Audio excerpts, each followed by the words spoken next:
Hey! Hmm. Hello. Oh, it's so So- nice and so- shady. We are live. Is this working? That's Yes. what matters. Can you That's see me? awesome. Yes. I'm sorry. Let me fix my Chewbacca can cooler so the label's up. Wait. Hmm. Everybody take a sip. Hey, yeah, happy Star Wars Day, everybody. What the hell? Well, here's the Slade. Here's the Slade. Here's the Here's Slade. to me. Yeah, Go me. Go team.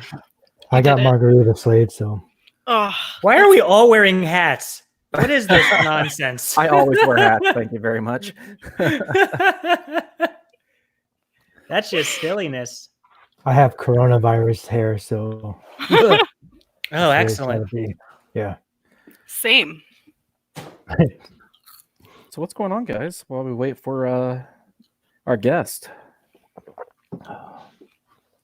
Busy day. I don't know how, but it's a busy day. Yeah, I spent way too much time trying to figure out how to do this. Looks good though. Hey, Mari, I don't want to alarm you, but there appears to be a child behind you. Yeah, The baby? the baby. I can Look already at that. tell. I have Oh, three It's of it it. Earl. came. Oh, that's what she Yay. said. Look at it. What's it say on the sleeve? Oh, rub Oh, nub. man. Look at that. Look at the font too. That's awesome. That's incredible. It's the Ewok font. It's wonderful. I love it. It's so cute. I'm so I'm- happy with it. I'm I'm gonna get actually the- just do the pod like this. You should. Yep. I'm gonna do a BSB logo in that font. hmm I'm there. I'm all over it. Colors Do it. too.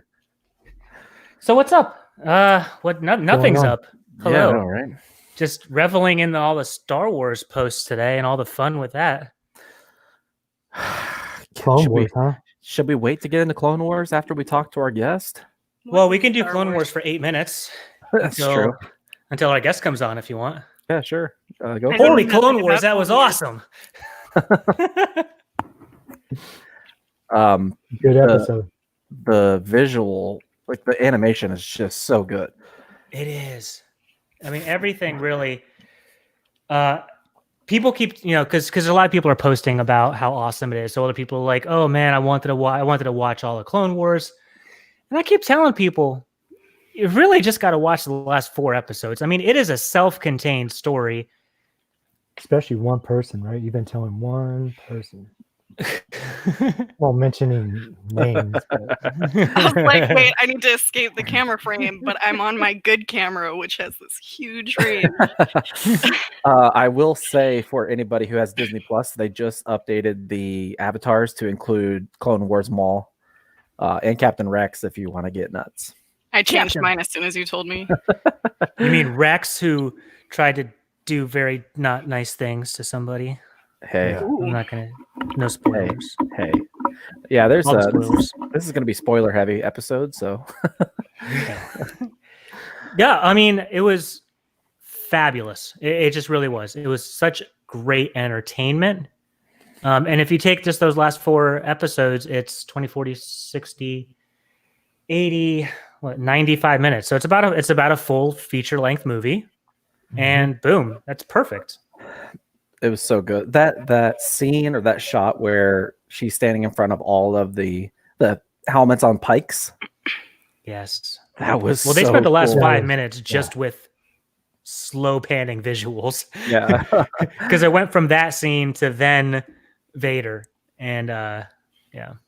My opinion, that was the best looking animated Vader I've ever seen. Mhm. I was shocked. Yeah. That was looked- that literally I had that same thought because once they showed Vader Vader, hello Vader, I have that bear.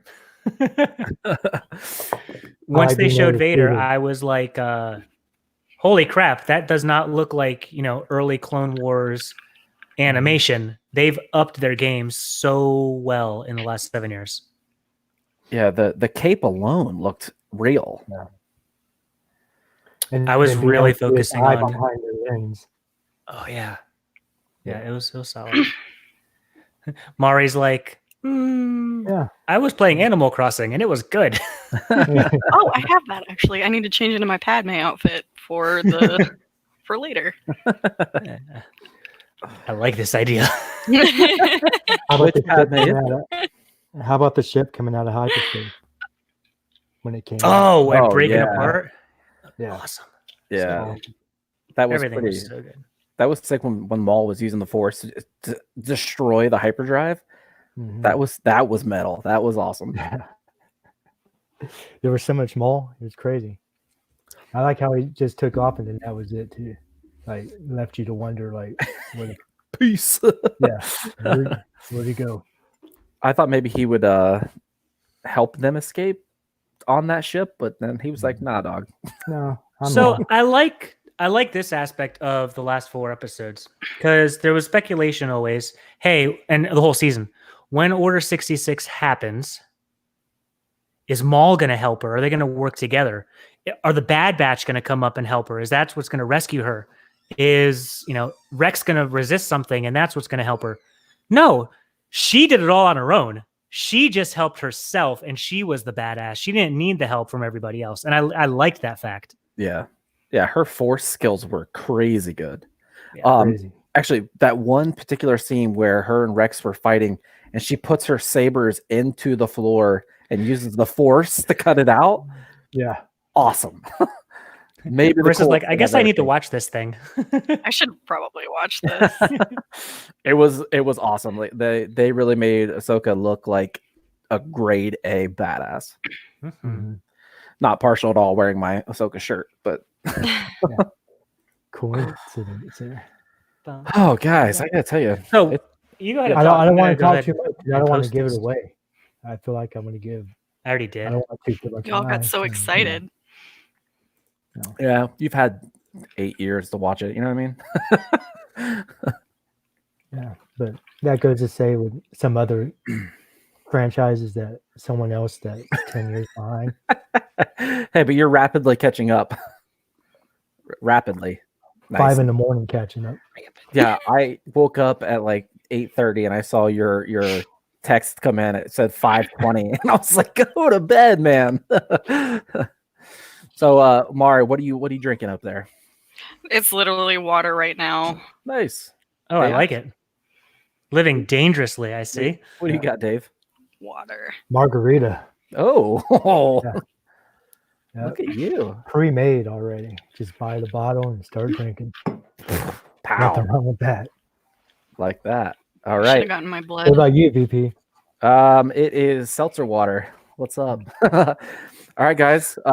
We have our guest waiting in the green room, and I'm going to bring him in now. So help me welcome John Jackson Miller. Hey, how's it Hey. going? There he is. Yeah. Hey. How are things? Hello. Oh, we're doing great here. How you doing, boss?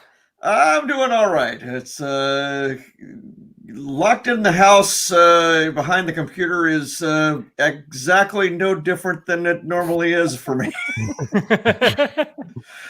Very cool. Self-awareness is a great thing. Well, no, I mean, I got to go to one convention. I had a convention in Richmond last week of February, and I was all planned. I had all sorts of conventions slotted for this year, and they just dropped one after the other. It's Yeah. I have not even looked at my calendar past July because I just have no idea. Yeah, I think I was actually supposed to go to that con in Richmond, and something life happened. But that's in our neck of the woods. Well, I would have tried to have a much better time, I think, if I had known it was going to be the last show of the year. Seriously. Well, no, I mean, it was fine. It was a good show, and absolutely, people had just only then started to have conversations about what was going on in the world. But anyway, it was a well attended show. I sold out of books by I think 1:00 Saturday, so Awesome. I had time. I ended up going to. I got a photo with Mr. McFeely from Mr. Rogers' Neighborhood. So nice. but yeah, that was it. Very cool. So we met back at All-Star Comic Con in Virginia 2 years ago. I ran a panel that you were on, Oh yeah, with that was the room where it had no air conditioning. Exactly. Air conditioning broke for half a day. And if you guys had ever been to a convention or especially a panel room, having no AC is miserable. And I was about to bring up, that's my biggest memory. Like almost everything else from that entire panel is just washed out. Well, I don't know. I said being there with the guy that did all the voiceovers work was really cool. Yeah. It was you, Tom Kane, who did who's the voice of Yoda and a number of other voices, and Brian Muir, who designed Vader's helmet. Oh yeah. And stormtrooper armor and stuff like that. So it was a really neat little panel. And Tom was the voice of he was the guy that would say, "Now welcome back to the Academy Awards." Yes, he's the Academy Award voice. And so he riffed on that for a while. That was wonderful. It was very neat seeing that. So we know you do conventions a lot. Do you do panels a lot? Oh yeah. And seminars. I've started doing slideshows on various things. Some about my career, but also, I've got one about writing in writing in a shared universe. I've got another one about, how to write comics, scripts and plots and that sort of thing. And again, I was planning on adding to that repertoire, but things happened. So I don't know what. You came up first doing a big, for Star Wars, your first work was a big comic book run. Right? Yeah, actually, I did a single issue before that, which was an issue of Star Wars Empire, and I didn't know what props I would need before coming into this, but actually, do I see it right there? Yeah, let me see. Is it there? Oh yeah, hang on just a second.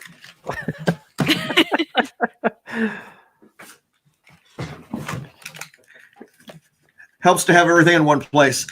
This is the actual first JJM Star Wars collectible. This is a magazine I edited. Where's the camera? Oh, nice. Go to your left. There we go. There we go. That was a unlicensed Star Wars collectibles magazine I did in 1999 for my company Krause Publications.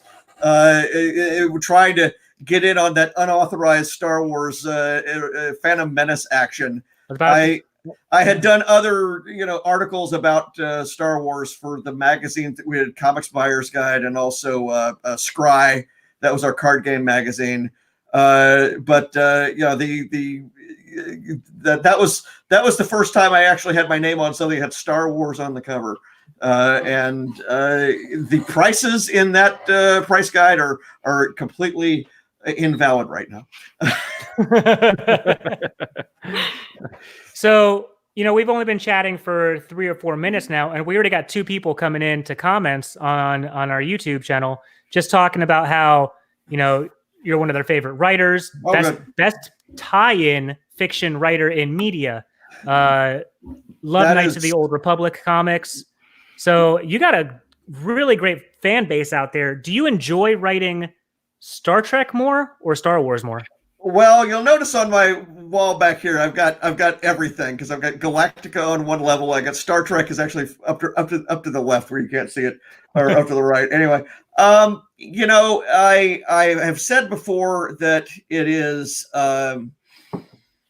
writing each one is obviously you got a different sandbox to play in. You got different rules. You got different toys, and some things are nice to do as a change of pace. Some things you never knew you missed when you go from one to the other. I'll say, Star Trek, the one thing that it's got that I never really valued until I started writing it, the transporter is just fiction gold. I mean, I spent all this time writing in Star Wars, and over the years trying to figure out how to get the ship onto the ground. How to get the characters onto the ground. Does this thing carry shuttles? Where do they land? There's all those ships in Star Wars that, how do you get out of the ship even? How does it even touch down? Star Destroyers. I still don't, I'll be honest, I don't like Star Destroyers in atmospheres. I don't think they work, but okay, I can dig it. We've got them. They show exactly, how do people get out of these things? And of course, it's always a combination of, artificial gravity and anti-gravity and magic and everything else. But Star Trek, and they only came up with the transporter basically to save money. They did not in the 1960s want to keep dragging out the one shuttle that they had to keep shooting scenes in it or around it or whatever. And model work, they didn't want to do any more than they had. But I'll tell you, writing a scene, it's like bang, you're there. Bang, you're there. Or that's kind of fun. On the other hand, having the Force to be able to use and rely on to do things, they don't have that. So it's just a different toolbox for whatever you're working with. So I got 2 questions for you, and then we're going to pass it on to the group. First one probably gets asked often, but it's part of our theme here for May the 4th, something that we're going to do a roundtable of later on. Which is your favorite Star Wars movie, and why? Not which do you think is the best. Which is your favorite? No. I think it's probably Empire, and so that's convenient because it's also the best. But I think the reason simply is that the golden age is 12, as my friend Maggie Thompson says. Whatever was going on when you were age 12 or whatever, that's your thing. And that was the movie when I was 12. That was the high point of my fandom in terms of, I had the Marvel comics coming out, written by Archie Goodwin, who was one of the best Star Wars writers to this day, and who I tried to mimic in a lot of stories that I did in Knights of the Old Republic and various other places. And so there's that, and there's the action figures. I remember getting the pre-release action figures. They had the box open and selling at just a regular department store. And I bought 4. I guess they were at random. Oh gosh, what was it? It was Han in the parka, and Leia in the gown, and Luke in the Bespin fatigues, and for some reason I got the Bespin security officer, and I don't know why I thought he would have a bigger part in the movie. And so yeah, so I was getting that stuff, and I remember I got the novelization that came out. Donald F. Glutt wrote that. I got that at the checkouts. It was actually on the counter at 7-Eleven, which is a different world. I mean, when they would have books in 7-Eleven. But I remember we were reading that thing in class. Again, the movie had not come out yet. We were reading that thing in class, and we were all at a different part of the book at different times. And so everybody was like, "Did you read that? Did you read that? Did you get to that part?" Again, when that was written, Yoda was imagined as a much different looking character. And so I remember thinking he was a creepy monster for a while, until the actual movie came out. So there was a surprise in the movie. There was also a big misapprehension I had, because there's the line at the end where Darth Vader has lost the Millennium Falcon, and he somberly walks off the bridge. Well, I didn't really think about bridges in terms of the bridge in terms of a spaceship, or Captain. Bridge. He walked off a bridge. Where's this bridge at? Oh my God, Darth Vader's committed. He's it was like a spaceship plank. Off the bridge, yeah, I didn't know I didn't get it. I didn't know, but anyway. So that did not detract from my experience seeing the movie when it happened. Although the fact that the film broke in the middle of the Dagobah scene, that did. Oh no. That was back in the day. And I have to say, I don't think I ever saw it again in the theater until the special editions. And I don't know how that happened. It was just, when you're a kid, getting people to drag you to the movie more than once. Back in those days, it was just not something people did. It wasn't a rite of passage or anything like that. So, I did get taken by different groups of relatives to Star Wars 3 times. But yeah, Empire, Jedi, once each. Very cool. Very cool. I think that's going to be a lot of people's favorite movie for totally different reasons. Yeah. You had an awesome, like, unique story with it. So actually, yeah, guys, if you want to go around, you have any questions for John? Yeah. So you wrote A New Dawn, which is the first book in new canon. How was that phone call, or when you were told that you were getting the first book? I was actually 2/3 of the way through the novel, and they said if this book can come out on time, it's going to have this role, and we need to fly you to Lucasfilm. Don't tell anybody. You and Tim Zahn are going to together be on this video that you can find on YouTube, where you're talking about we're talking about the EU and the what its role was, and what was going to be happening in the future with it. I didn't end up having to change too much of the book itself. It was already written to be sort of an introductory book for the fandom and readers in general. I thinned out some of the names of just random alien species that had never appeared in the movie or any of the movies. But the name of the book ended up, we didn't really have a name at any point that was official. So they said, we want to give it kind of a beginning name. And I said, well, let's go with New Dawn, even though there actually was not we called it A New Dawn, even though if you read the book, if the sun ever were to come up on the planet Gorse, everybody would have died.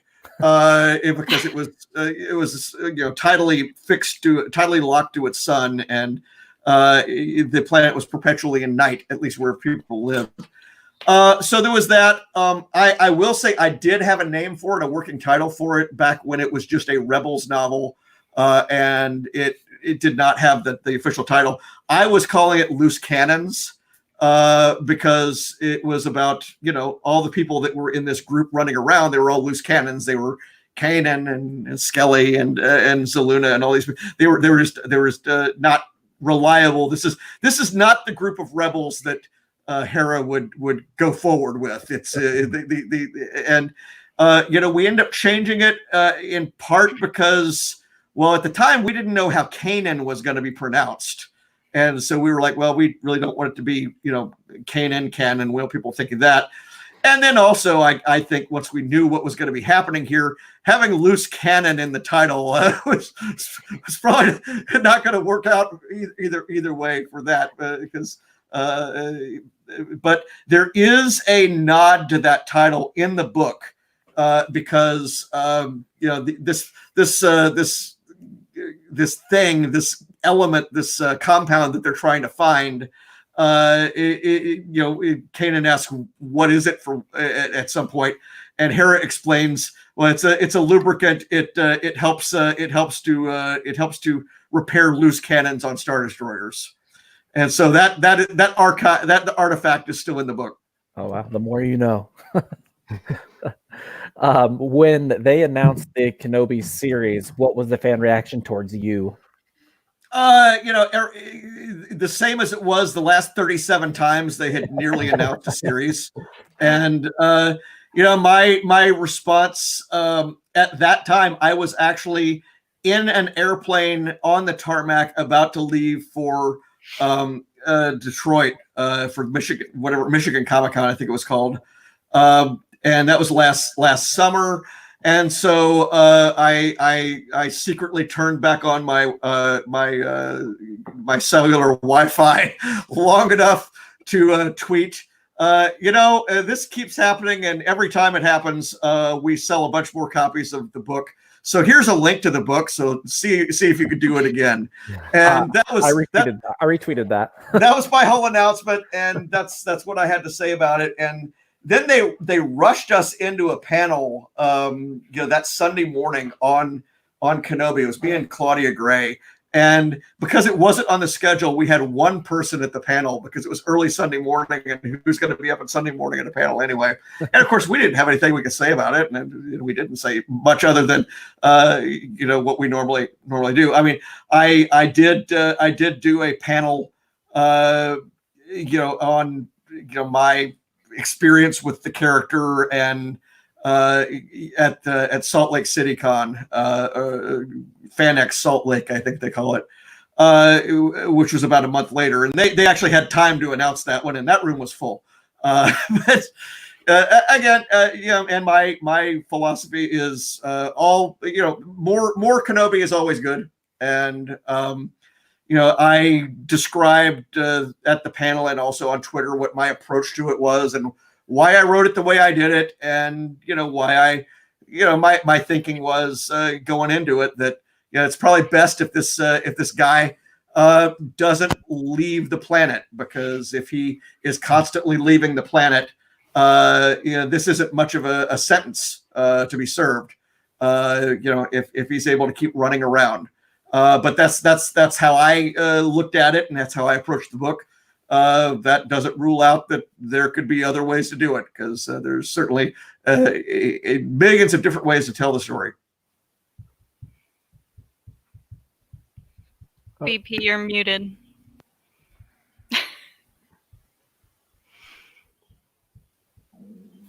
There we go. I can't hear you. Nope. So I will say stuff instead of BP. So, Mari, do you have a question or anything that you want to ask? Yeah, I was actually wondering, what's been your favorite character to write in the Star Wars universe? Of my own characters, I love the Griff from Knights of the Old Republic, simply because he's greed personified. And I remember having a conversation with Randy Stradley, saying, outside of this one moment in I think issue 24 where Griff risks his neck for Zane. He says, Griff should really go through some changes, because Griff never really learns anything. And I said, no, what Griff learns, he's constantly learning, and he's constantly learning that his worldview is correct. Everything he learns just convinces him that really, money is where it's at, and it's absolutely, for the best that people not fight or anything like that, because it just gets in the way of business. And so anyway, I enjoyed writing him. Of the actual movie characters, didn't really get to write a lot of the movie characters until here in the recent few years. I did a thing for the kids comics, Star Wars Adventures. It was an annual where it was Luke and Leia and the droids. That was the first time I'd ever written any of those, except for maybe Luke in wasn't a flashback. It was a Force vision back in Knights of the Old Republic. Obviously, I think Kenobi is the character I spent the most time with, and I would say the one canon adjacent character that I enjoyed writing the most, in the sense that I was able to find a way to put him into the Canto Bight book, was the character that he was originally going to be the stand-in for Jabba in Star Wars. His character's name was Mosep Benid, and we jokingly refer to him as Monkey Jabba, because when they did the original Star Wars comics, Howard Chaykin did not know what that character looked like, because they didn't know whether the scene was even going to be in the movie, and they just said use an alien. And so he pulled one of the snaggletooth kind of alien. No, it wasn't snaggletooth. It was a what was the name of the species? Now I'm blanking on it. Somebody in the chat will know what species Mosep Benid was. Nimbanel, I think is what he was, or something like that. Anyway, whatever it is. He ended up being a running character in all the comics until they decided that Jabba was going to be a slug. And so in the West End role-playing game, Pablo Hidalgo had made him a character and said, well, okay, he actually is Jabba's accountant, and he frequently travels under Jabba's name. And that's why he's Jabba in those old Marvel comics. And so I used him in the Kenobi novel, and He survives that, and because he survived that, when we got around to doing Canto Bite, and we needed a mob accountant, I said to him, "Hey, can I have Mosep again?" And they said, "Oh yeah." You're like, hey, I know a guy. So there we We need a go. mob accountant. I know a guy. So yeah, and he appears there, and again, it's just a little freakish fandom thing, and I love that we were able to actually get to do it. That's the beauty of Star Wars. Can you guys hear me now? Yes. Yes. Yes. Okay, perfect. Very nice. So I have two questions, one from me and one from the chat. The first one is, we have friends with the cosplayers of the Old Republic.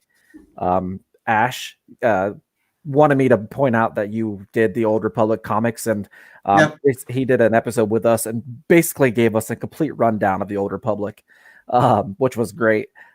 For you, how was that experience writing that comic?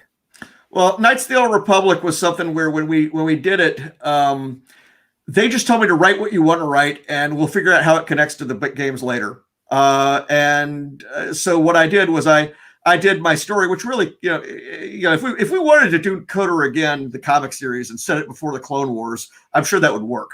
You just have to tweak a little bit here and there. But what we did was I came up with the story of Zane as the fugitive, and I said, let's set this 7 years and change before the Knights of the Old Republic games. That way we can sort of repeat the dynamic of the prequels, where the whole deal with Knights of the Old Republic was that Zane was going to be the victim of these Jedi Masters who had seen into the future that something bad was going to happen, and what they're actually seeing is they're seeing that something bad does happen. They're confused. They see what happens at the Knights of the Old Republic games, or what happens to create the Knights of the Old Republic game situation, the Jedi Civil War. But they also get confused because, as in the Dead Zone, they're actually impacting the future here. They're part of this future because of what they do, which is to kill their students. They just miss Zane Carrick, and because Zane is loose and able to try to clear his name, he makes things not happen the way that they thought. But yeah, exactly. What the difference that we were able to do is we were sort of able to. You have the prequel trilogy. Everybody knows the bad thing that's going to happen. Everybody already knows everything. For Knights of the Old Republic, I was able to put the reader in the position of the Jedi Masters, in the sense that you guys all knew what happened in KOTOR. You guys all knew what happened in the Sith Lords, which was the second KOTOR game. And so I had all of the readers constantly guessing, well, is Zane going to turn into Darth Nihilus or Darth whatever or whoever, and all these things. And of course, as is established in Vindication, Griff finally just says, if you've been paying attention, there's no way this kid was ever going to turn into those people. You got it wrong. And, that was kind of, I guess, part of my fun with the series is as we went along, we kind of kept, hand waving to these things over on the side, and leaving it out there that maybe we're connected to the game and maybe this is going to happen. But as readers, got further into it, by the time we're in year 3, I think people have pretty much figured out Zane is just too darn nice a kid to be an effective Sith. So we got a question in the comments. Which novels, Star Wars or Star Trek, have taken the longest for you to write, and which ones were the quickest? In the case of Lost Tribe of the Sith is actually both answers, because it is a series of short stories that we realized after we were done was a novel. It was that's how novels, came about in the beginning. The Sherlock Holmes novels were actually short stories that were, put together. They were serialized. Same for the Charles Dickens novels. They were serialized in his newsletters. And same for a lot of the early science fiction. The Foundation trilogy. Those were stories that appeared in pulp magazines. And so what I had done with with Lost Tribe of the Sith, that was the series of short stories that we had done that were promoting the Fate of the Jedi novels. So we were doing one before the release of each novel, and we did 8 of them in between the novels. And we got to the end of it, and these things had over 1 million downloads. And the one thing people kept asking was, when are we going to get the print version?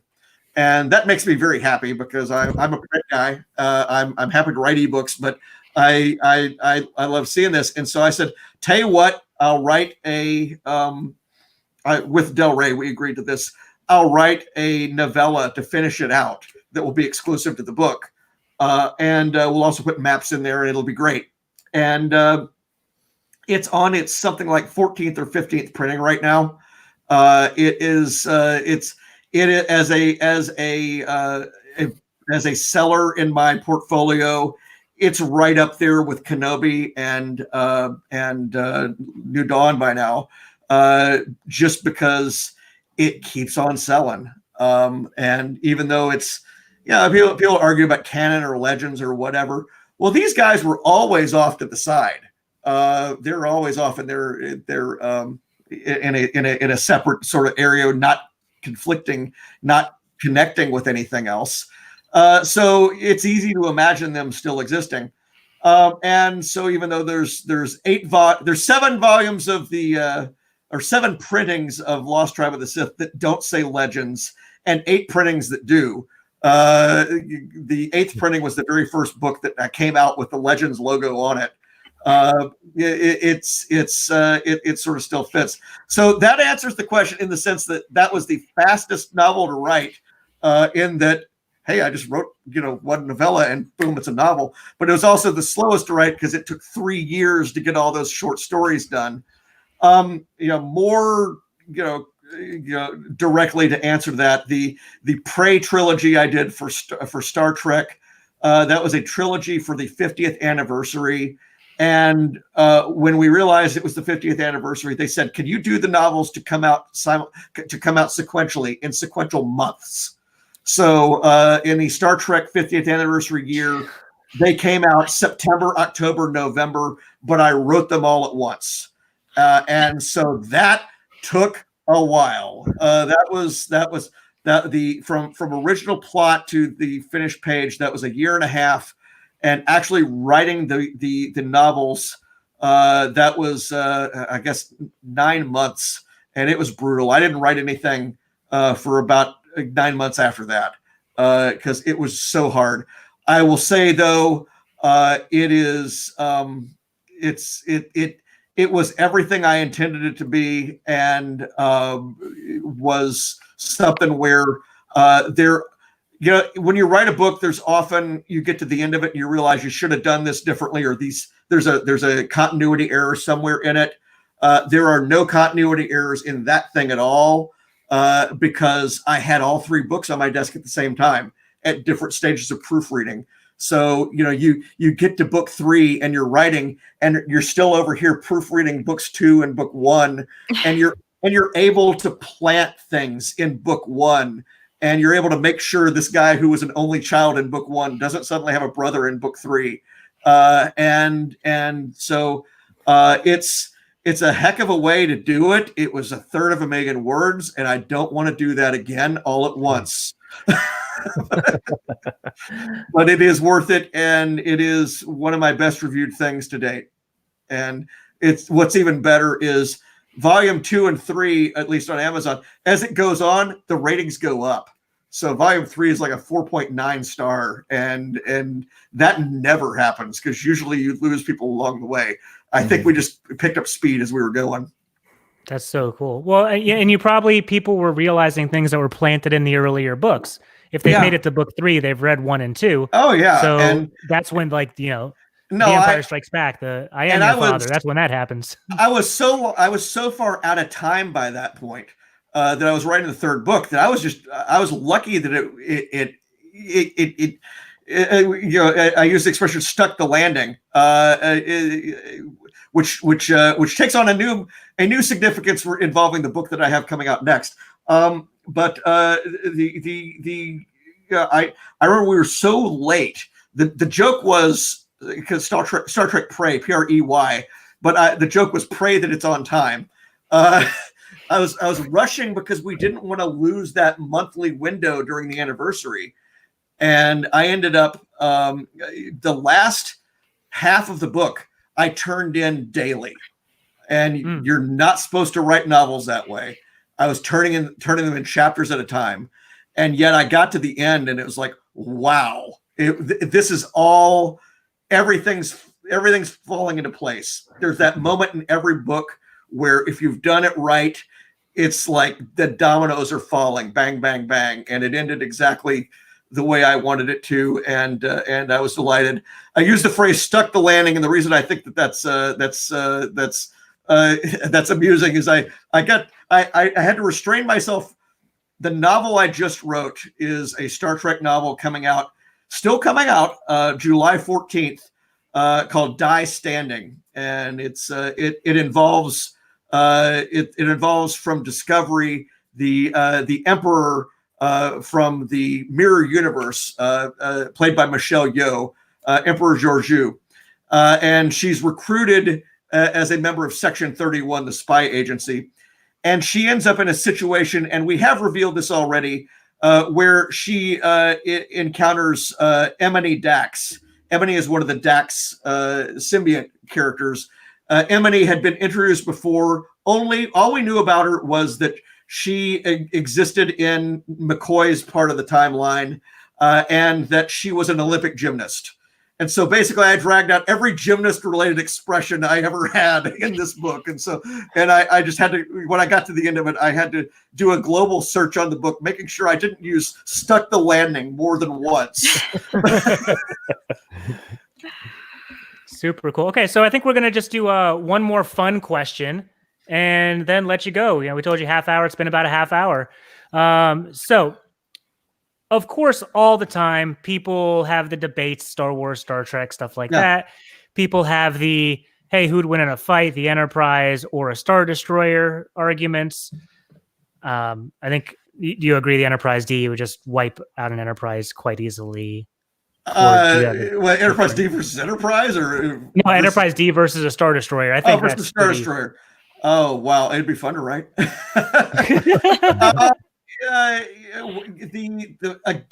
fact that you've got transporters gives you a weapon if you're willing to use it as such, that you just don't get. And again, that requires the evil Federation to use it that way. So what I've seen a lot is, when people get into it really deep about lay all the science down, lay the technology down. Yeah. Enterprise D far outclasses a Star Destroyer, just with their different weapons, stuff like that. So what I want to throw at you then is Enterprise D versus, and you can write this. You have, 45 seconds. Oh, yeah. Enterprise D versus Star Destroyer, Millennium Falcon, and a squad of X-Wings. One of the interesting things that came up in the novel that I just did, Enterprise War, that just came out, is that the Enterprise has no real good defense against anything in the way of anything that gets past the shields. The fighters. They actually bring in fighters into Discovery Season 2 in the finale, into Star Trek very briefly, and then they take them right back out. And I got to allude to this in this novel, which is sort of the prequel to it, which is that, once you get inside the perimeter, and are no longer being physically blocked from getting at the Enterprise. Well, it's the same issue as the Death Star in Return of the Jedi, and you're being able to actually get ships inside and go after it then. there are not a lot of weapons at that point that are very good for close range. You know, one of the weird things that you get into as you're getting into doing Star Trek is realizing the ranges involved in the combats. If you're wallowing in the guides to things like I have to, the field manuals and Mr. Scott's Guide to the Enterprise, the ranges involved in these battles are so much bigger than you see in Star Wars. They're not cinematic at all. I mean, you're talking about hundreds of kilometers range with some of these weapons. You know, I'm here. I'm trying to get these things in from close action melees, and you realize, oh wow, you mean this was really supposed to take place over this big of a space? So yeah, I guess I would say once you threw the Millennium Falcon and other stuff in there and some X-wings, yeah, it's more than And a then horse it's like apiece at that episode point. 8 with Poe, Yeah. you know, where he's able to get down into that first it's- destroyer and just go to town on it. Yeah, it gets dicier, but again, you know, there's really there's being able to beam the There's no wrong answer, by the way. being able to beam the enemy commander off of the bridge. I mean, if they're willing to do it, is a heck of a thing. So again, it's a toss up. Very cool. So without, of course, you might not be able to say the exact title or anything, but anything in the works for Star Wars? Just a yes or a no? I am not gone from Star Wars. I keep my. I always say the phrase. I say multiple things. I say always in motion. The future is. I also say I keep my passport stamped and current. Awesome. You know, nothing that would be announced at all would be announced by me. Obviously, and so there's that. But you know, I obviously love Star Wars. I love the fans, and you know, I'm trying not to multitask when I'm doing the novels, and that's just a different thing. I did go through that on previous novels before, where I was doing comics at the same time. It's very hard because the comics are demanding monthly boom, boom, boom, boom. You've got to, even if you get it all written, the books are coming back to be proofread while you're, you know, while you're actually doing it. And I just have an easier time with the novels, just going away 6 months at a time or however long it is, and not focusing on anything else. But yeah, certainly, yeah. I mean, there are stories left to tell, and characters that I have not written yet, and characters that I would like to write again. And you know, it's you know, we shall see what we shall see.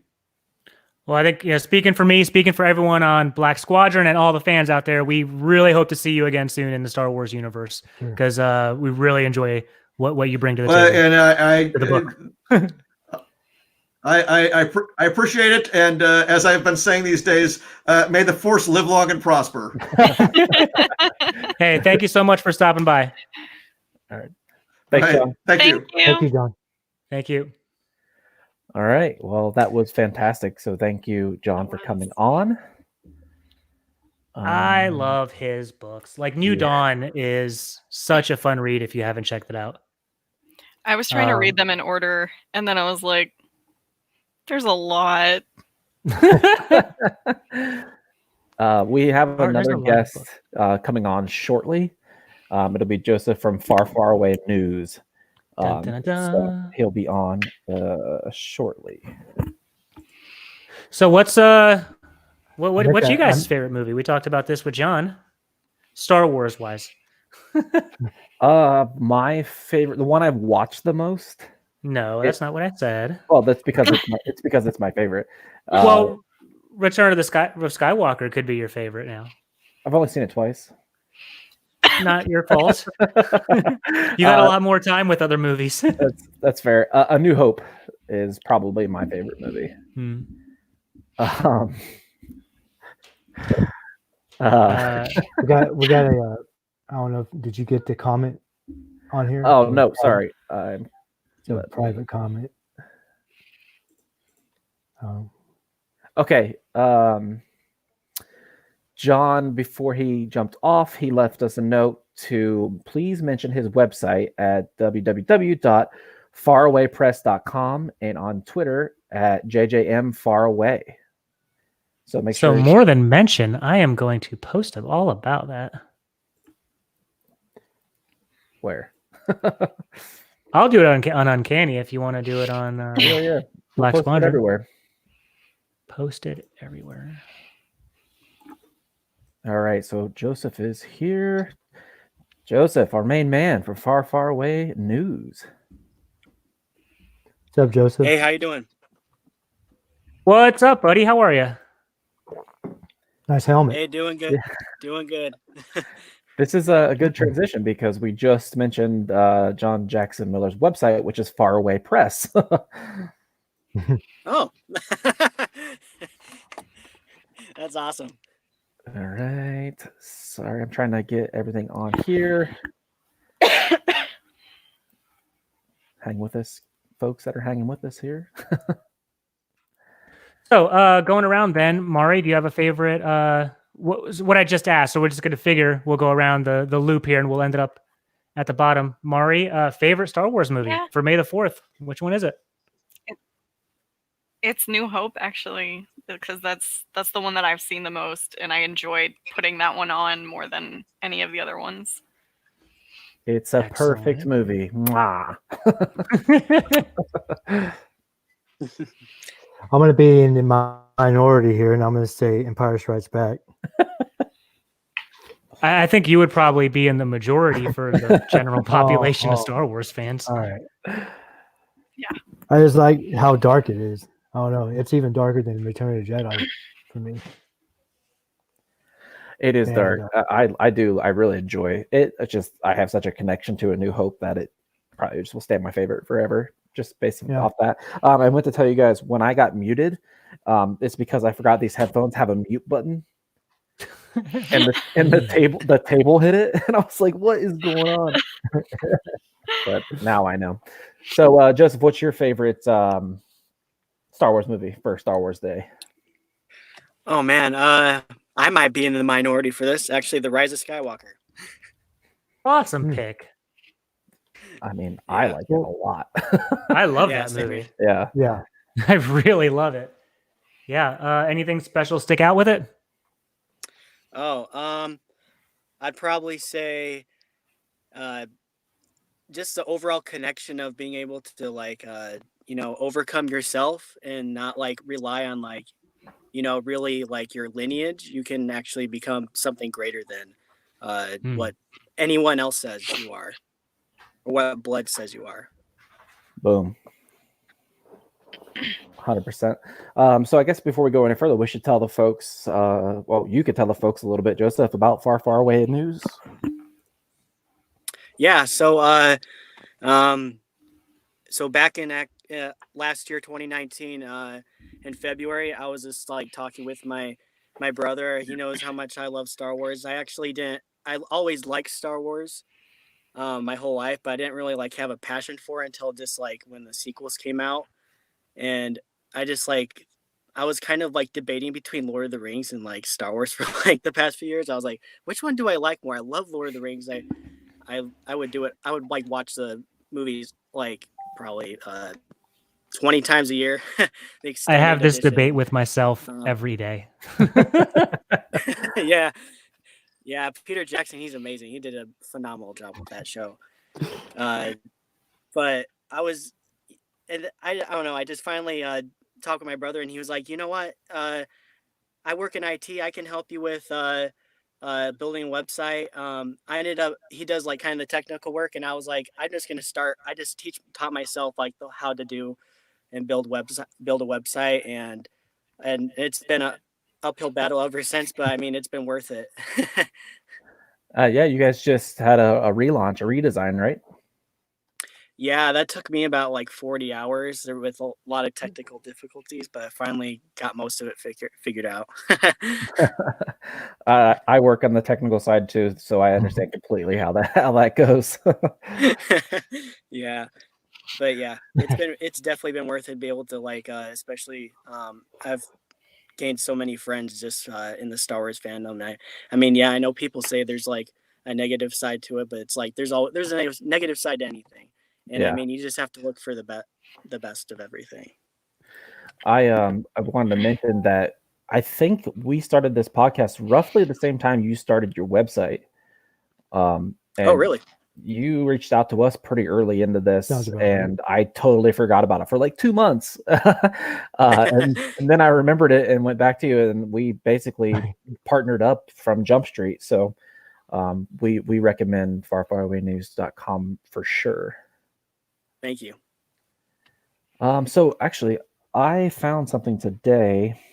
It's like a bunch of random Star Wars related questions for Star Wars Day. Okay. Let me pull this up.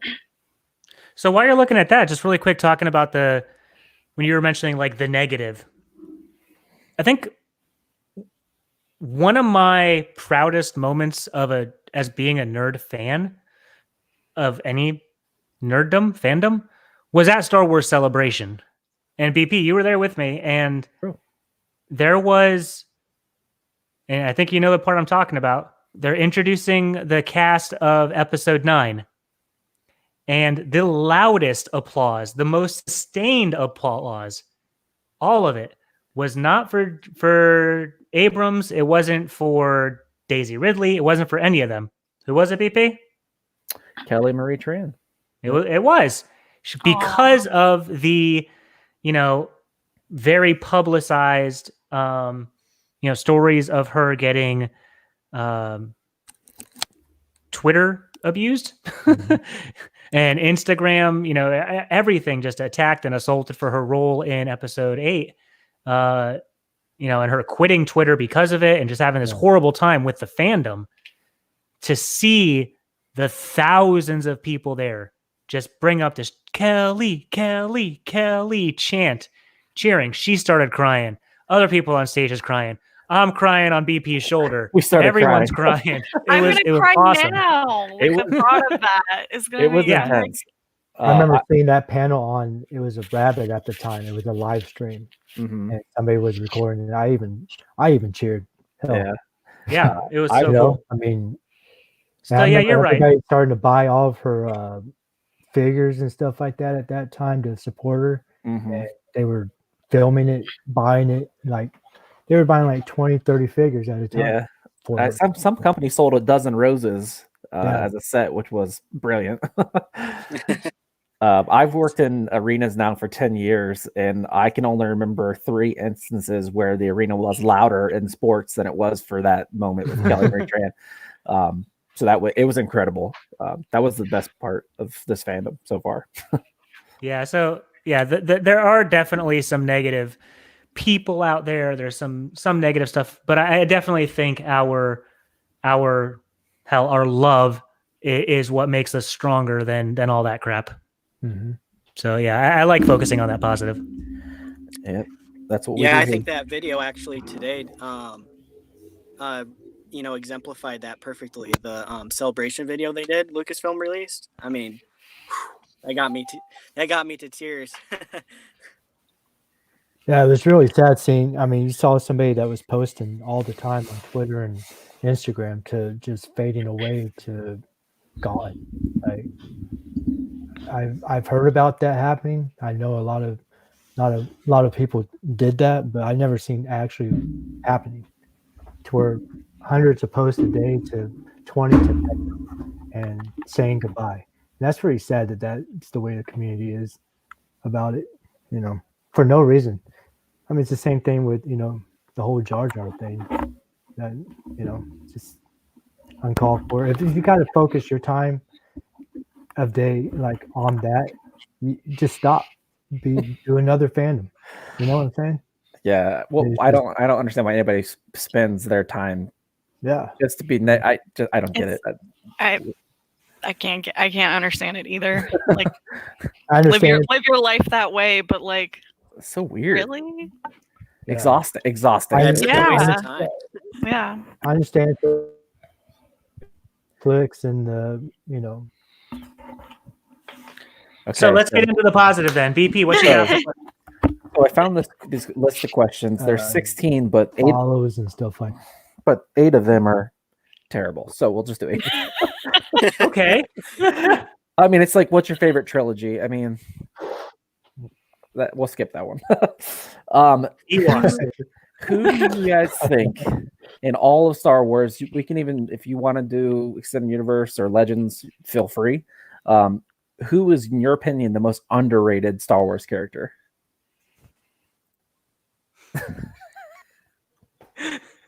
Underrated. Jar Jar. God. Jar Jar. It's such a cool process of how they made Jar Jar.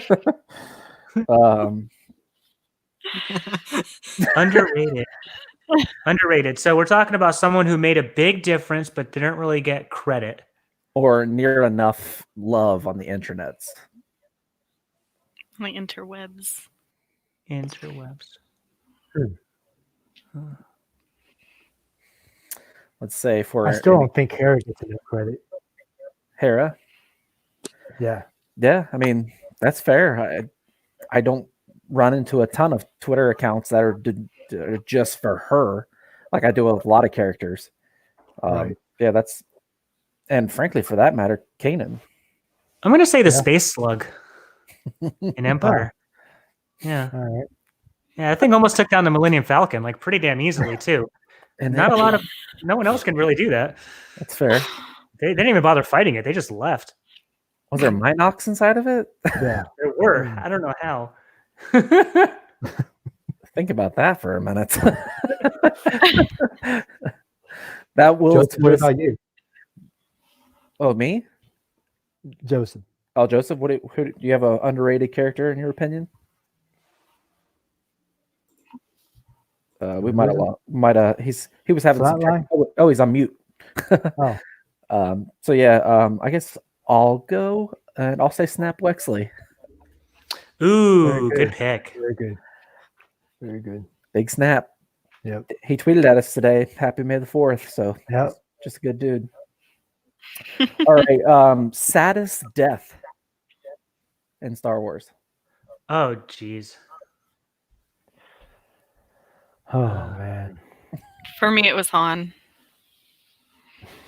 I don't know. I wasn't really bothered by that one, like emotionally, because he looked. I was like more angry. He wanted it. You know what I mean?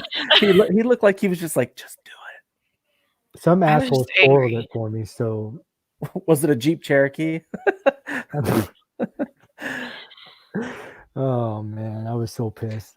I mean, I gotta probably. I mean, the weight behind the reality of Leia. That hit a lot of people. Yeah. And like posting and talking to her, and all of that. It's like, God, why would you do that, you sons of bitches? To use the term, that was literally a slow death because she died 3 years before her on-screen death. So yeah. And like I personally kind of put off mourning, like really mourning for her until I saw that. And then that one hit me hard in the theater. Good call. I think that one didn't hit me as hard because I knew it was coming. Like I had an inkling that Han was going to die, but I knew they were going to send Leia off appropriately. And so like it was still really emotional for me, but not as much, I guess, as it could have been. I think what it was for when she disappeared, that wasn't what got me. Like I was still feeling it, but when Chewbacca found out, he wailed, that's what got me. That's what sent me. Yeah. I was just like, oh. On top of like what you said too, BP, it's like 3 months later, it was done, like over it. Or 3 years, sorry. 3 months. We were like finally coming to terms, like, okay, she's gone. And then you see that again, and then you get the funeral. It's like, All right. yeah, Return of the Jedi. There's I knew this was the coming. 2 Ewoks, okay? I And knew- the one's dead, and the other one like tries to push the Push corpse. him over. Yeah, and it just like flops, and the Ewoks are like, oh, and like sits down.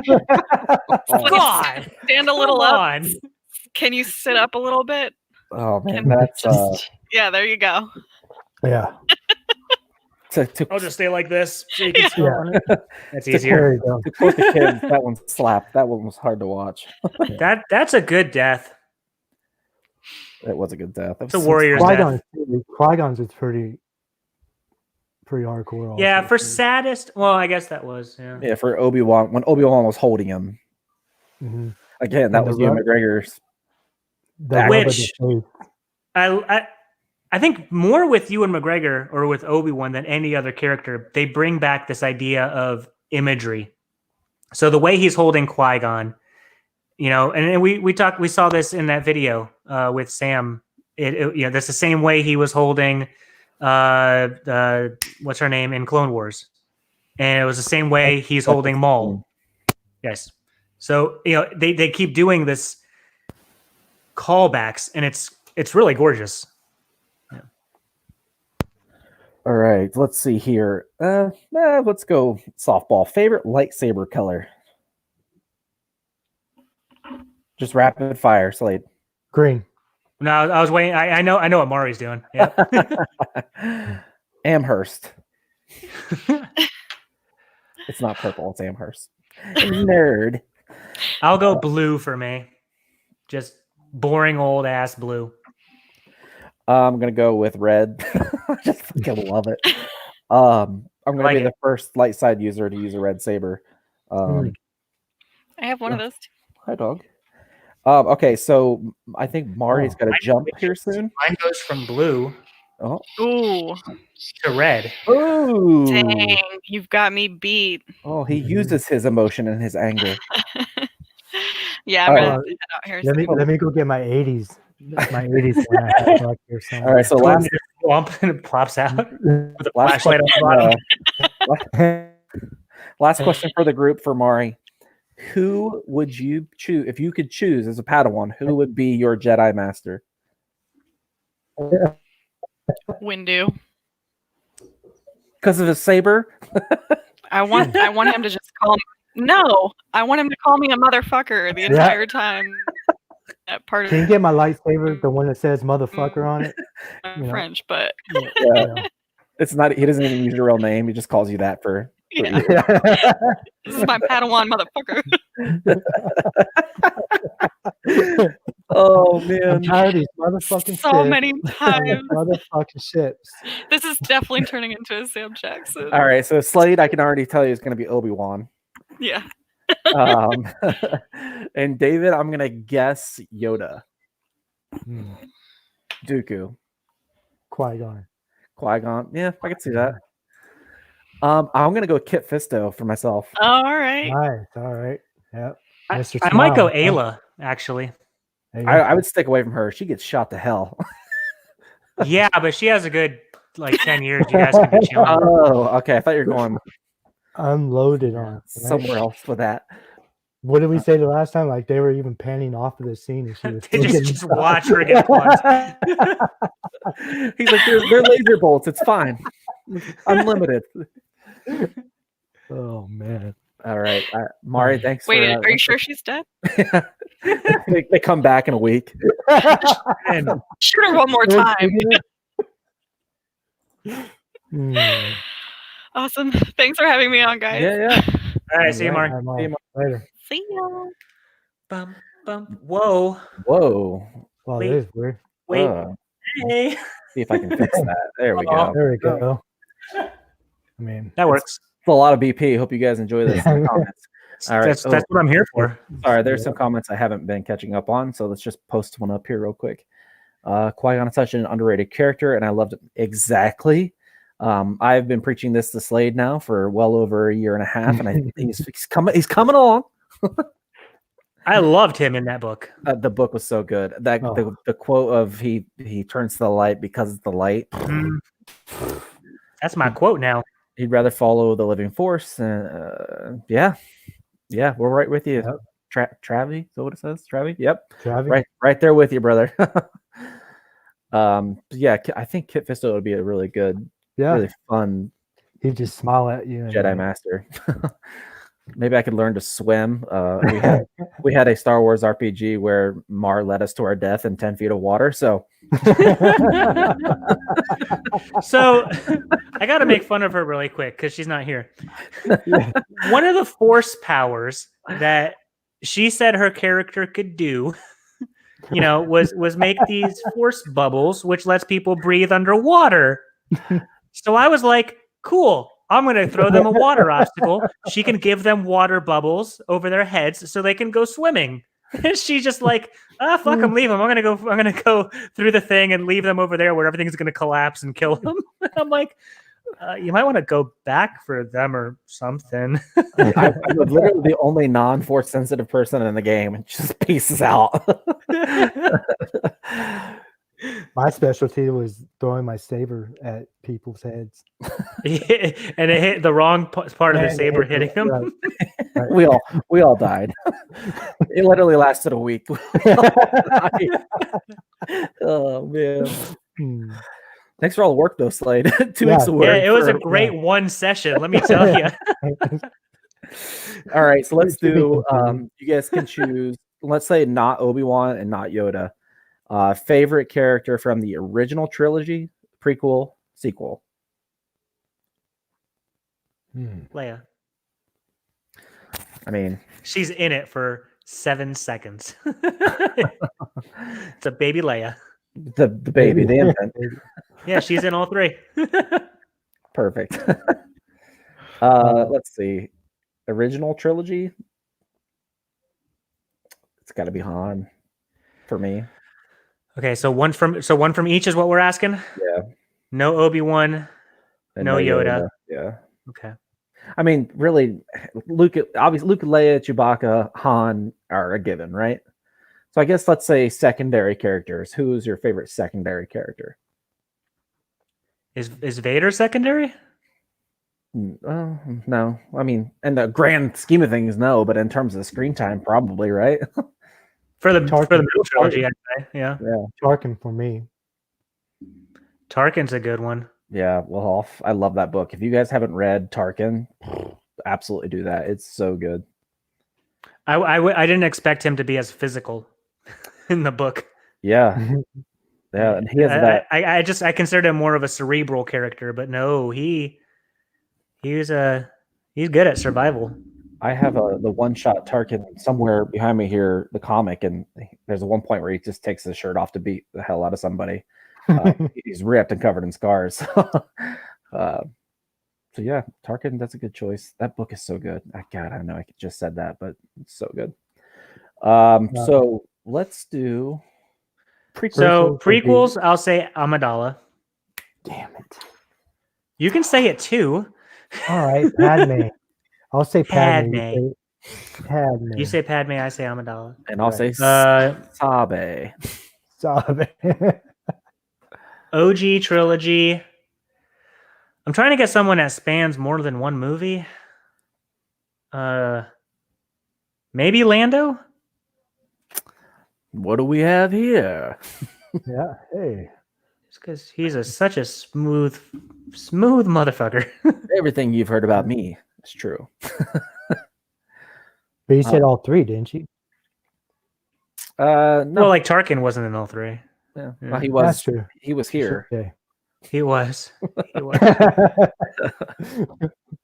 What do you guys think if Tarkin knew that the Emperor was putting all his eggs into a second Death Star? Do you think Tarkin would have been okay with that, or do you think he would have? Like, you're doing this again. Yeah. You moron. It didn't work last time. And he would horribly, just go by the way. You go. That's all he would do is he would look at the Emperor and go, why? I mean, yeah, I don't know. It's kind of bewildering that they did it in the first place for the first one. Just because how much.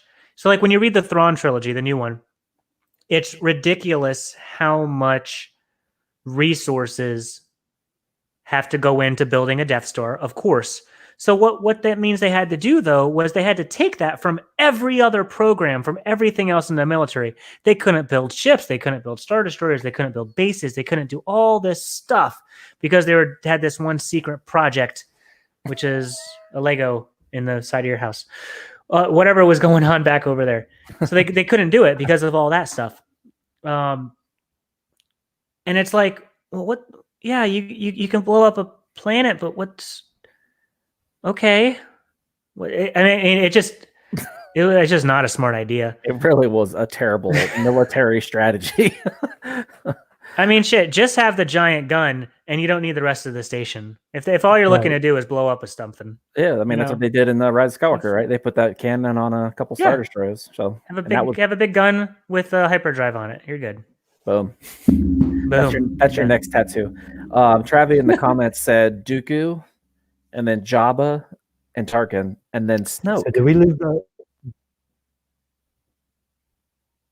I love Jabba. I'm a big Jabba fan. Snoke, I will.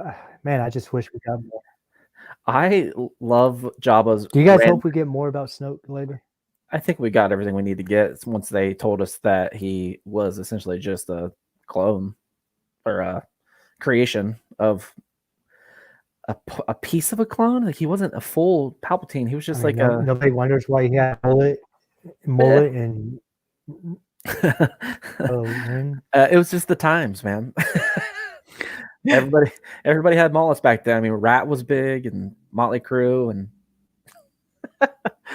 one of my favorite things about Jabba is he'll just randomly go. I remember as a kid thinking to myself, "What is he doing?" I do that sometimes too. But there's not 9 people inside of you working you. So let's talk about just real quick Star Wars. What does it mean to you? Why do you keep coming back to it for Star Wars Day? Well, the really cool thing is it happens every year. It's fair. That's like someone asking you when's your birthday. I was like, yeah. So that's why I keep coming back, because it's always here. No, evergreen. What does it mean? I think from a world building aspect, it's this perfect creation, because being a long time ago, that simple setup makes it cooler than it's in the far future of our own reality. Putting it in a distant galaxy a long time ago allows you to mess with the history however you want. You can jump 1,000 years in the future. It's still a long time ago. You can go 1,000 years before that. It's still a long time ago. There's no, you have to be in one spot. And how does it relate to this, this, and this? Everyone loves magic. So the Force is great. Everyone loves sci-fi techie stuff. So that's awesome. It's just this wonderful mix of cool shit. Plus, then it brings in all these themes. It brought in, when you're looking at the original trilogy, especially in New Hope, it's George Lucas touched on a lot of Kurosawa themes and all this other shit, and he built such a beautiful movie and a universe with that. Sorry to interrupt you. Yes, please. How can I help? 1 second. We got breaking news. Ooh. Oh, wow. Dun, dun, dun, dun. Peyton Reed, who directed Ant-Man and the Wasp and a number of other things, just posted a picture on Twitter from The Mandalorian in a director's chair. Oh. So looks like he might be directing an episode of Mandalorian Season 2. So that's kind of big news. Ant-Man and the Wasp. That was a good movie. Breaking news. Dun, dun, dun. Cam breaks the news this morning too for us on the chat. Did Mari just tell us she's a cam girl? Yes, she has an OnlyFans. If anyone is interested, it's Oh, wow. All right. That's crazy. I'm kidding. I would support her if she 50 did, though. We don't know that she doesn't. To be fair, She's good people. That's true too. to be fair. Okay, so succinctly then, to bring it down shorter, I love well thought out worlds. When you're looking at Lord of the Rings, Star Trek, whatever, Star Wars has that. There's just so much in the universe that you can escape into. So I love that, and that's what keeps me around. Yeah, 100%. For me, it's the character and world designs. It's just the little things like in the background. Like they'll take literally pieces of a model kit and turn it into some random Star Wars thing that it looks right. It looks normal, and that they've just made it out of nothing. I think that's a big part of it for me, and that keeps bringing me back. Just the design of everything, character, story, the worlds, everything. I've said it before on this very podcast. It's just the thing that hooked me in Star Wars was when the stormtroopers burst through the wall, burst through the door on the Tantive 4. As soon as Vader popped it through that smoke, I was just like, ugh, I'm in. So it's been an undying love fest for me. What about you, Dave? What keeps bringing you back to Star Wars? Just being able to be lost for 2.5 hours. Or 15 when you're binging. 15, yeah. just to not, I guess, not be in reality for a while, and being a part of the story, or I guess just with the characters, like some of the characters, you just feel like some part of the characters are a part of your life somehow, Yeah. I know it's crazy to say, but no, not at all. You absolutely get an emotional attachment to these people. Right. Probably not the right term, but these characters. So it's 100%. It's a part of it's a literal part of our lives. Basically every day we're talking about or watching something about Star Wars for this group. Planning tattoos, Yeah. Yeah. That reminds me. I mean, I use some of the Force I even use for outside. So like, like calming yourself down and being one, just a meditation, I guess. Yeah. I mean, Slade's a yoga master, so he understands what you're saying. But for the Force, I've tried to teach my 3-year-old how to use the Force, like with her hand. And the other day she was mad at something. I don't know what it was. And I looked over at her and she looked at me just straight face and just goes, Did you give it to her? Did you get pushed back just to show her it worked? Oh yeah, 100%. I want that to be a thing. So good. All right. Well, guys, we've been doing this for over an hour, almost an hour and a half. So anything else you want to talk about? Did we lose? Let's talk about Star Joseph? Wars. Yeah, he was having some technical problems on his end before he came on. He told me, and then it looks like he dropped altogether. So Ooh, I know what we could talk about. Yeah. Hey, there was a director announced for the next Star Wars movie today. That's true. Hold on one second. That's what Cam had said, right? Hold on one second. Breaking news. So, just announced today, Taika Waititi was announced as the director for the next Star Wars full screen live action movie. Not to Disney Plus, but to theaters and such. And I'm flippin' shocked that there's some mixed reactions to this on the internet. I don't get it. Just 10 seconds. Let me what the hell is wrong? Like, he's amazing. I love this guy. Thor Ragnarok, I get it if it's not your favorite. Too funny. No, fuck you. It's a great movie. It is my favorite MCU movie. I love that movie. I love Taika Waititi. He had the best episode probably of the Mandalorian with the finale. Hey baby, do the magic hand thing. Hey, it's the funniest thing in the whole freaking show.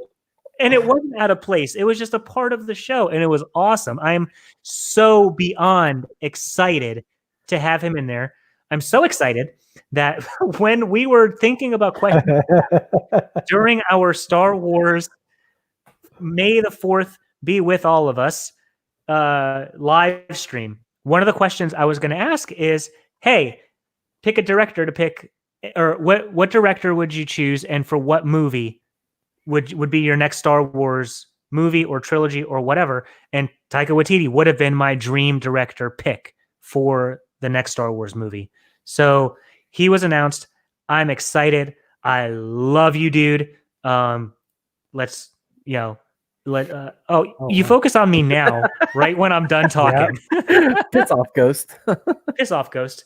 Yeah. So I love that dude, and I'm all in. Yeah. Balls in. Let's just go. He's awesome. Let's do it. That's me. You guys can talk. Balls in. If it wasn't so labor intensive, I could have pulled the audio. We have talked about wanting Taika as a director and a movie in Star Wars countless times on our show. So when this came out this morning, then this was actually from Star Wars, so we know it's real because it's on StarWars.com. I was jazzed, and I was even more jazzed because I knew how jazzed you were going to be, and it just made me happy that one of my friends was going to be very happy about the same thing that I was going to be happy about. So it was just one thing. It was like a dyad. I'd really like to know what the hate is on it. Why? So the idea is he goes too much into the comedy aspect and away from the seriousness of stuff. Okay. So the biggest argument of the first two Thor movies was they were too serious and too not and blah blah blah blah blah.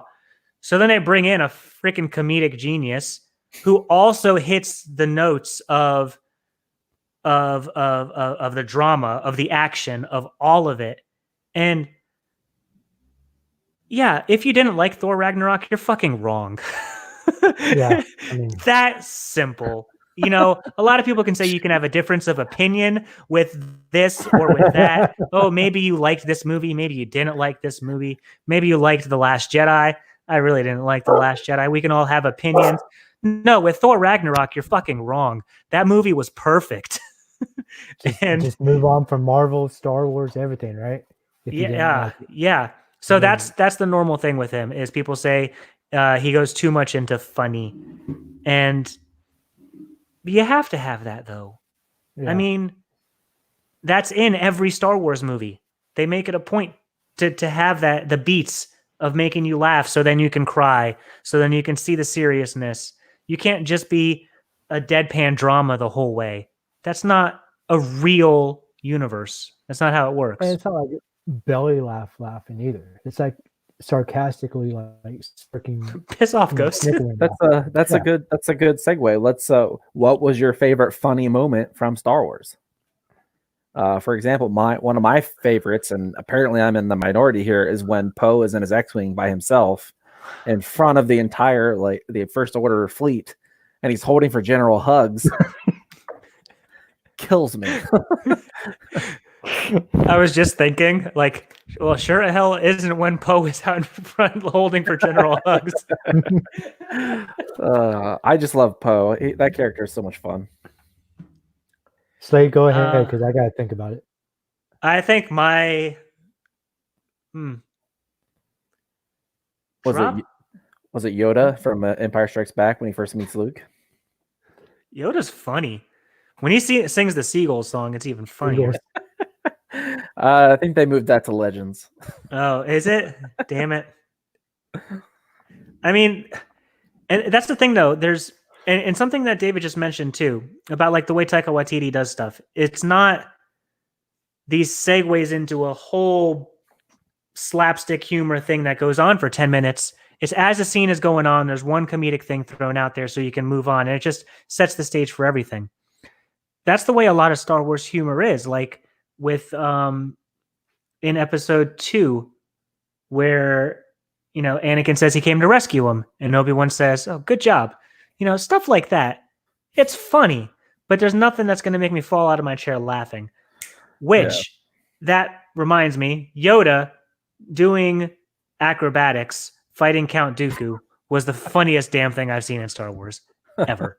when he picks up his gimmer walker stick and he starts Yeah. walking decrepitly again. Yeah, That's funny. that was funny.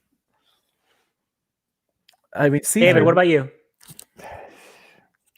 Man, can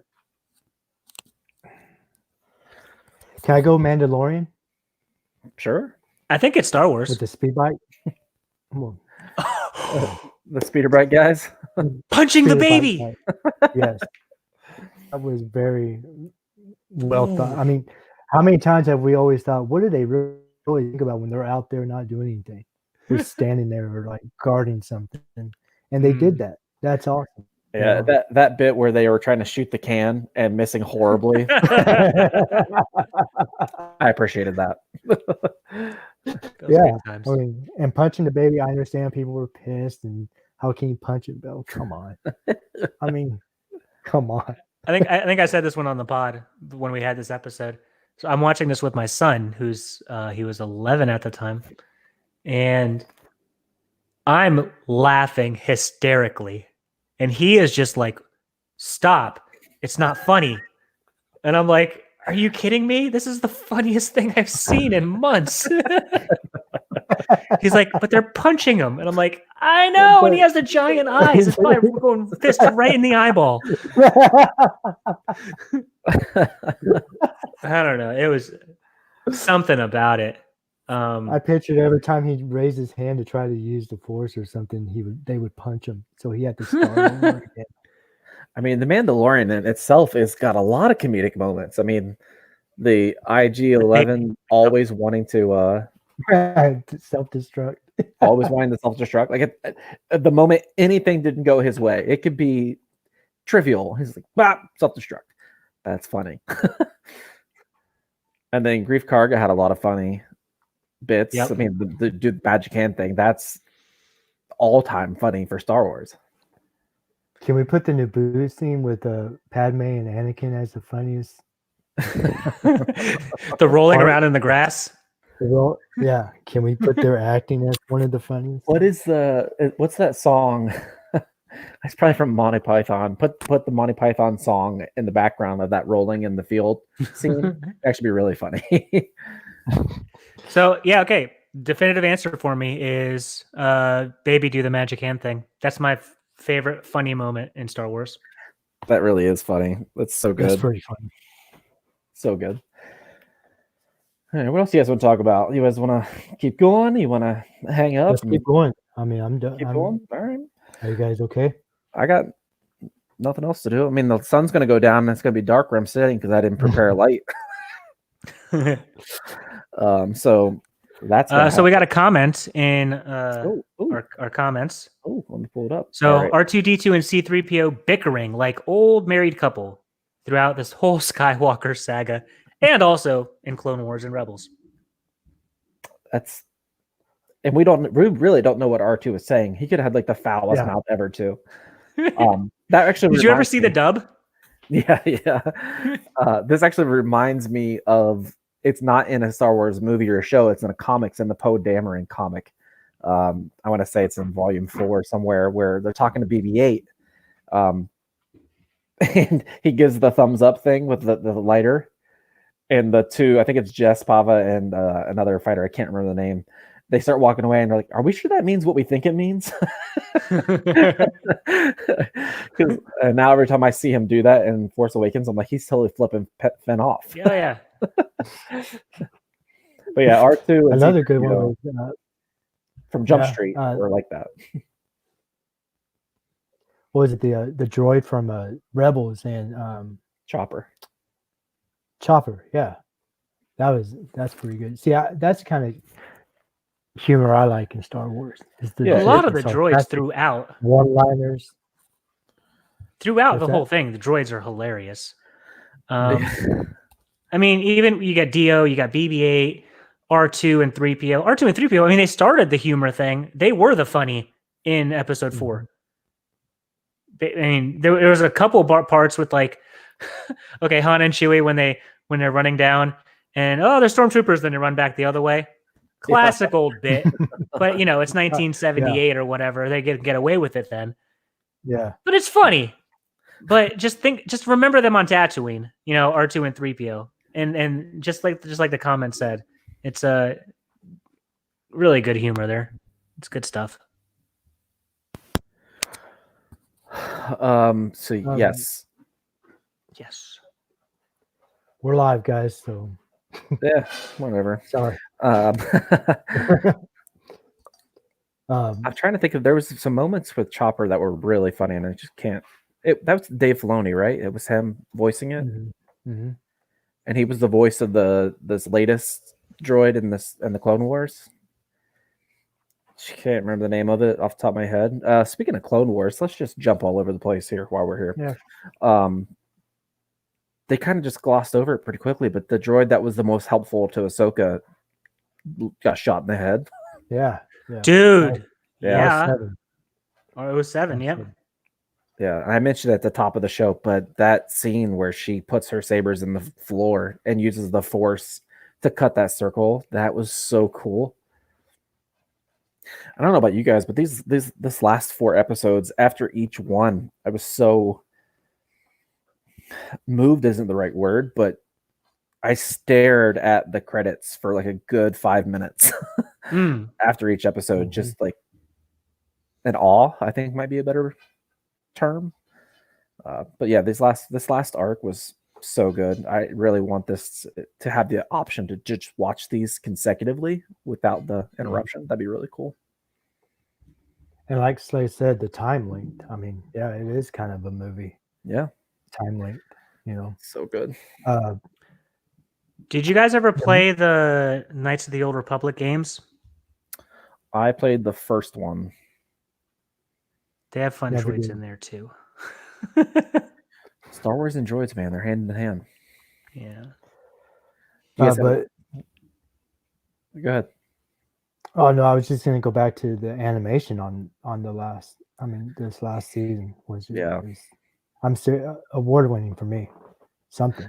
It really was. I think I said it before, but I've never seen Vader look as good in animation. Like it looked so good. And I would like to know what the time frame is for when Vader found the lightsaber and everything. I'd like to know when. So is she ever seen in the future? After Order 66, after that period, she never has both lightsabers after that, right? She can't because she drops the one. She gets right a different set. She gets a new set. Yeah, it's a new set. The owl thing was what makes me believe it's in the middle of Rebels. So the middle of Rebels would be Empire Strikes Back, right?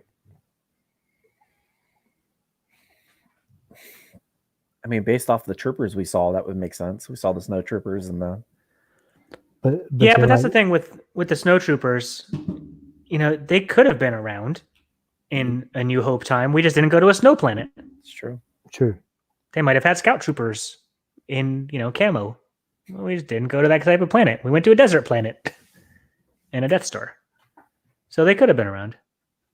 Did they say the planet that they crafted? It was a moon. I don't. And was it a moon? No. It was a totally different moon. It was Bendor. Bendor. Well, there's a ton of moons around that planet, so there really is. Star Wars has a lot of moons and a lot of droids. The only reason why I say is because it was dry, then all of a sudden it was just snow, right? Because when they landed, it wasn't. No, yeah, they landed. It was summer. Dry. Well, I mean, yeah, they had seasons. Yeah. Okay. But then again, we don't know that planet or that moon. Their seasons could be every other day. Or it's a nuclear wasteland. Or it's a nuclear wasteland. And a lightsaber survived it. Good job, lights. They're strong. Lightsabers are strong. It's true. Only the hearts of the strongest stars. But I feel, do you guys? I think that was it for this. I think they went balls out on this, and that would be it. No more, no season 8.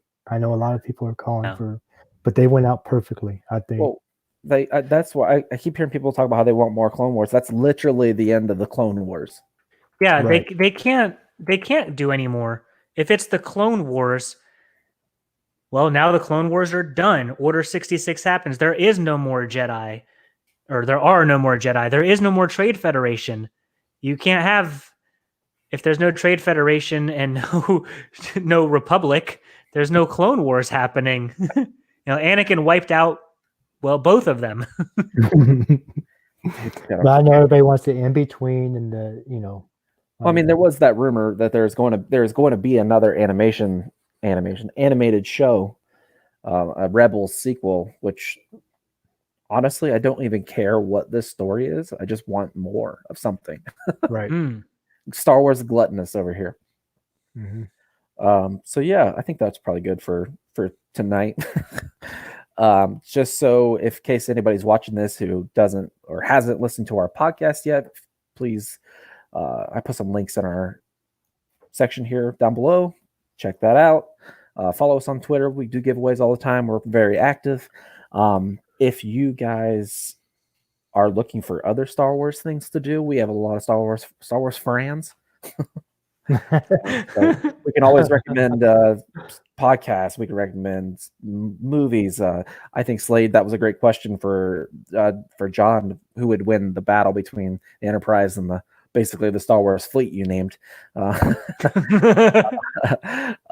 the Black Squadron podcast is a Star Wars podcast, but we are very well versed in a lot of fandoms. You should see I think we have 7 group chats right now for each different fandom. It's kind of crazy. But if you have questions, you want to talk nerd stuff, let us know. We're here to do that. But thanks for everybody coming on. Thank you. Yeah, stuck around with us. That's awesome.